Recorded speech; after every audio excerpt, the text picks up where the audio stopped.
अस्सलाम वालेकुम व्यूवर्स, उम्मीद करता हूँ आप खैरियत से होंगे और अच्छे से अपने कामों में मसरूफ़ होंगे। व्यूवर्स, जैसा कि आपको मालूम है कि मैं हर दफ़ा आपके लिए कोई ना कोई इन्फॉर्मेटिव वीडियो लेकर आता हूँ। तो आज हम बात करेंगे एक ऐसे इलाके की जहाँ मरने पर हुकूमत जुर्माना आयद कर देती है। बीमार और बड़ी उम्र के अफराद को इस इलाके से निकाल दिया जाता है। व्यूवर्स, वीडियो स्टार्ट करने से पहले मेरी आपसे एक रिक्वेस्ट है कि अगर अभी तक आपने हमारे YouTube चैनल को सब्सक्राइब नहीं किया तो जल्दी से हमारे YouTube चैनल को सब्सक्राइब कर दें ताकि हमारी इन्फॉर्मेटिव वीडियो आपको जल्दी से जल्दी मिलती रहें। तो आइए चलते हैं अब अपनी वीडियो की तरफ। आज हम बात करेंगे नॉर्वे के एक मशहूर पहाड़ी इलाके लॉन्गइयरबैन के बारे में। लॉन्गइयरबैन इंतहाई खूबसूरत और दिलकश नज़ारे के लिए बहुत ही मशहूर पहाड़ी इलाका है। इस इलाके में मुल्की व गैर मुल्की सयाह जोक दर जोक आते हैं। यहाँ पर आने वाले सयाहों को भी ये बात बता दी गई है कि इस इलाके में मरना मना है। इस इलाके में मौजूद बड़ी उम्र के अफराद और बीमार लोगों के लवाहिकीन को मुतला कर दिया गया है कि जितनी जल्दी हो सके मरने के लिए किसी और इलाके का रुख कर लें।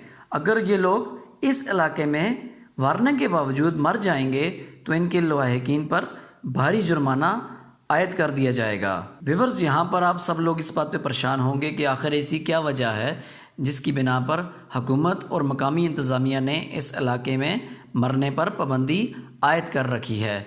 तो आइए चलते हैं, आपको इसकी वजह बताते हैं। नॉर्वे के मशहूर पहाड़ी इलाके लॉन्गइयरबैन का दर्जा हरारत -18 से 20 डिग्री सेंटीग्रेड तक रहता है। इस इलाके में मदफून लाशें तकरीबन 100 साल तक भी गलकर खाक नहीं होती। यही वजह है कि इस इलाके में बरस हा बरस पुरानी लाशें यानी ताज़ा लाशें खाने के लिए जंगली जानवर अक्सर इस इलाके के मकामी कब्रिस्तान पर यलगार कर देते हैं।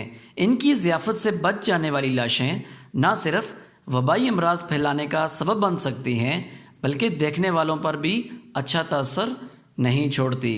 इस इलाके का गुज़िश्ता 78 बरस का रिकॉर्ड ये बात बताता है कि यहाँ दफनाई जाने वाली लाशें आज भी सलामत हैं। इस इलाके में दफनाई गई लाशें आज तक डिकम्पोज नहीं हुई। कुछ अरसा कबल ही इस इलाके में जंगली जानवरों का एक हमला देखा गया जिसके नतीजे में अधखाई लाशें बाहर पाई गई। इस हमले के बाद मकामी इंतज़ामिया और हुकूमत का ये मुत्तफ़िका फ़ैसला था कि अब यहाँ पर मरना मना है। नॉर्वे हुकूमत की हिदायत के बाद अब इस इलाके की आबादी का सर्वे मुसलसल किया जाता है और यहाँ पर मौजूद ज़्यादा उम्र के अफराद और बीमार अफराद को इस इलाके में रहने की इजाज़त नहीं दी जाती। कुछ बीमार अफराद यहाँ आज भी रिहाइश रखने पर इसरार करने की कोशिश करते हैं तो इनको एक हलफनामा भरना पड़ता है कि मौत की सूरत में उनके लवाहिकीन मैयत को किसी और शहर में मुंतकिल करेंगे, वरना उनके लवाहिकीन भारी जुर्माना अदा करेंगे। तो व्यूअर्स, मैं उम्मीद करता हूं कि मेरी आज की वीडियो भी आपको ज़रूर पसंद आई होगी। अगर आपको मेरी वीडियो पसंद आई है तो मेरी वीडियो को लाइक करें और साथ में मेरे YouTube चैनल को सब्सक्राइब करना मत भूलें।